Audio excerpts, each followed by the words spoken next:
Hujambo, karibu tena mtazamaji wa Zone Media. Naibu katibu mkuu wa Hezbollah, Sheikh Naim Kassem, amesema wazi kuwa kundi lake pamoja na harakati ya Kiislamu ya mapambano Islamic Resistance hawawezi kubaki wasioegemea upande wowote katika mgogoro unaoendelea kati ya Irani dhidi ya Israel na Marekani. Akizungumza katika taarifa rasmi, Kassem alisema, "Sisi ndani ya Hezbollah na harakati ya Kiislamu ya mapambano hatuko upande wa kutoegemea kati ya haki halali na huru za Irani na uovu wa Marekani pamoja na uchokozi wake dhidi ya uvimbe wa saratani unaoitwa Israel." Kauli hiyo inaashiria uwezekano wa kundi hilo kuingilia moja kwa moja mzozo wa sasa, huku Naim Kassem akieleza kuwa Hezbollah itachukua hatua itakayoona inafaa kukabiliana na kile alichokiita uchokozi wa kinyama wa Marekani na Israel. Tangu kuanza kwa mashambulizi ya Israel, Hezbollah imekuwa ikikaa kimya na haijafungua rasmi uwanja wake wa mapambano upande wa Lebanon, hasa kutokana na madhara makubwa ya vita dhidi ya Israel mwaka uliopita. Hii imekuja baada ya Sheikh Naim Kassem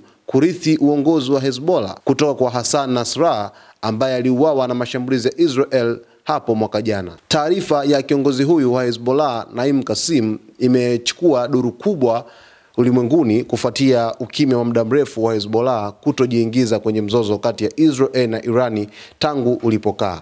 Hii inakuwa ni kauli ya kwanza ya kiongozi huyu kufuatia hiki ambacho kinazidi kuendelea kati ya Israel pamoja na Irani, huku watu wengi wakishutumu kwamba huenda Hezbollah ikasababisha maafa makubwa endapo itaingia katika mzozo huu. Huku Rais wa Lebanon pamoja na waziri mkuu waliionya Hezbollah kwamba isiingilie vita hivi kutokana na kile ambacho kinahofiwa ambacho kiliweza kutokea mwaka jana baada ya raia zaidi ya 4,000 kupoteza maisha kufuatia mapigano kati ya Israel na Hezbollah katika ardhi ya Lebanon. Sasa mtazamaji wa Zone Media, basi tufuatilie ili uweze kufahamu zaidi kipi ambacho kitakuja katika habari zinazofuata. Jina langu naitwa Victor Moshi na hii ni Zone Media.